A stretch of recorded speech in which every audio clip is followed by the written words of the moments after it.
Alright, part two of how I met how I met the how I met the mentor at Outkast. So I can't find the phone. Phone fly out of my pocket while I'm performing and shit. Damn, I need a lighter.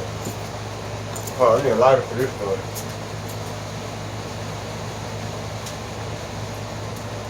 So I go back to the venue and shit where I performed at, and I didn't realize that the venue was like a fucking. See, the night I performed, I'm thinking it's just like a venue that some promoter in Atlanta just rented out type shit that night. Now we talking about back in 2016. This is old, but I like the old stories. Man. So, motherfucking I didn't realize that this place was a radio station. It had a studio in it. Like, it had all type of shit in it. It wasn't just a fucking venue. So I'm just walking around and shit, and I came up there to try to see if I could find the phone again.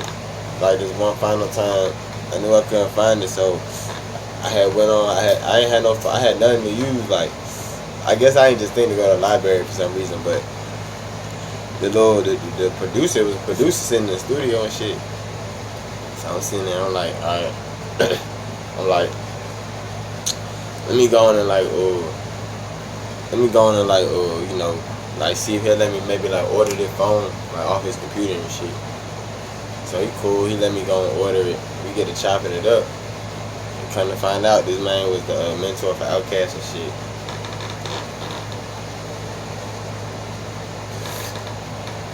So, you know, we ended up chopping it up. We ended up cool. We ended up kicking it and shit. He telling me stories like about Andre 3000 and Big Boy and shit. I'm soaking up the game. He just telling me like how they was when they were younger and shit. That's it. You know, little shit like that. His experiences and shit.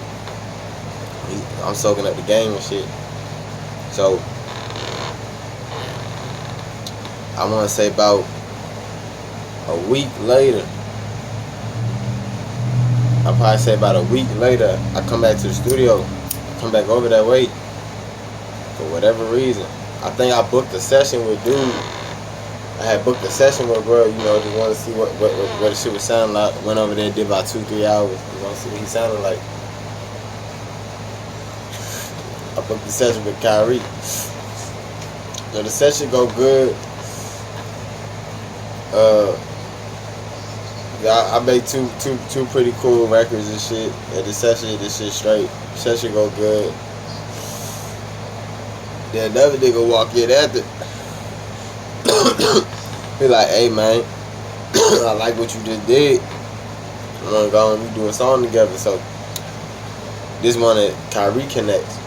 And Kyrie always called himself the Connect. If you in Atlanta, if you ever meet Kyrie, if y'all watching the video, any of y'all natives of the A, been around the Dungeon family, been around Andre and Erica and all them folk, y'all know who Kyrie is.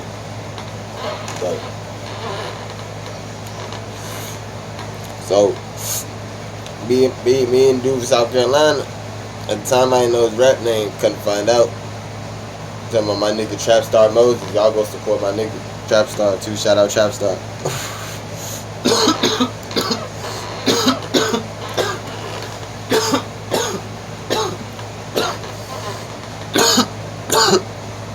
So that day, because of Kyrie, me and Trap Star going to make the song 6x6. Never cut a video for it. I don't know why. The song's still really hard. Even 7 years later, like, that shit's still hard. I'm going to say this, as an independent artist, niggas made, like, a lot of these records that pop off when I started becoming known to the world that's older, too. Some of this shit is timeless. A 6x6. I think that's a record you can kind of play, like, even in 2023. Yeah, it goes that a little outdated though, because that's 2016 we had made that shit. But you know, we made 6x6.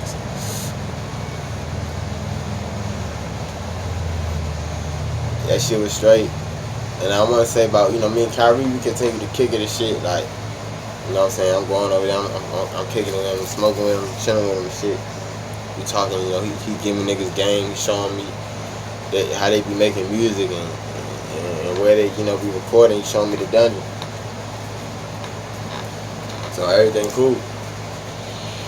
I want to say about a week later, Kyrie like, man, you know, the dungeon family, whole family coming in town. So, you know, this probably, you know how like that last video I told y'all, you know, because I'm 30 now, so I can talk about this, I can reflect on it. In my 20s, how it was a few moves I didn't make in the game that, in hindsight, I'm like, damn, bro, I should have made that move. I could have actually bet Andre. I don't know if Big Boy was there, but I could have bet Andre and Erica. They were having like a show, Dungeon Family. My nigga Kyrie, he gave me like backstage. I could have went to the show. Ended up doing some dumb shit there. I think that night I ended up going there, getting my hair cut and hanging out with some girl or some shit. You know what I'm saying? Like some shit. That was so stupid. Definitely should have went to that show because Outkast, one of my favorite groups all time. Like Outkast in my personal top 5 of all time. Like they might be the greatest group ever. Like, you know what I'm saying? Like, you know, Outkast, Migos, UGK. They're some of like my all time favorites.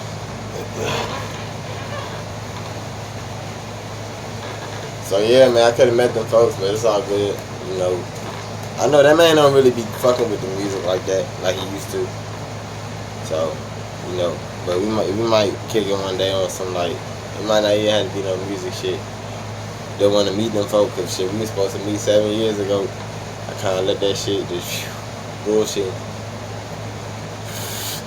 But yeah, man, Kyrie a cool man, cool nigga, one of the cool people in the A. And it's like, when I went to the A, that was like the emergence of me like really being competitive with this shit. See, my first 2 years when I was in Virginia, I was trying to figure out my sound and my footing and shit. So, like, I just wasn't as competitive. You could tell, like, I could fuck with the motherfucker. Like, when I do shows and shit, it was doing them open mics and shit, I was getting outperformed in Virginia and DC.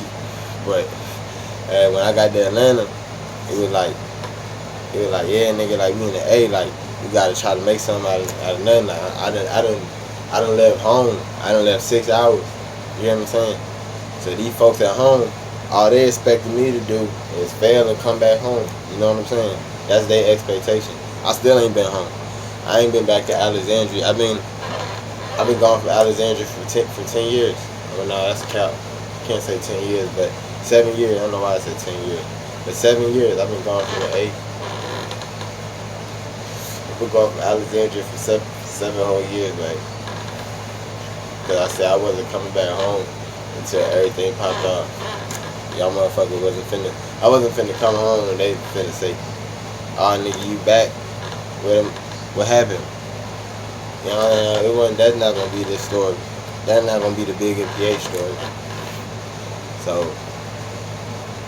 you know, niggas wasn't coming back. So when I was in Atlanta, that's when I really started getting competitive, and I feel like niggas like Kyrie and other artists had to kick away.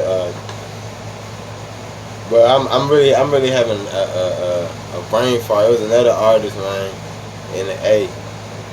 Man, we used to kick it a lot. The nigga actually had a song with Doo-Wop. But like, it's like be around them niggas, and then like seeing how the background shit go in the game. That shit made me want to push the independent shit harder. So yeah, shout out my nigga Kyrie. Shout out the whole Dungeon family too, nigga. Big MPH, away team.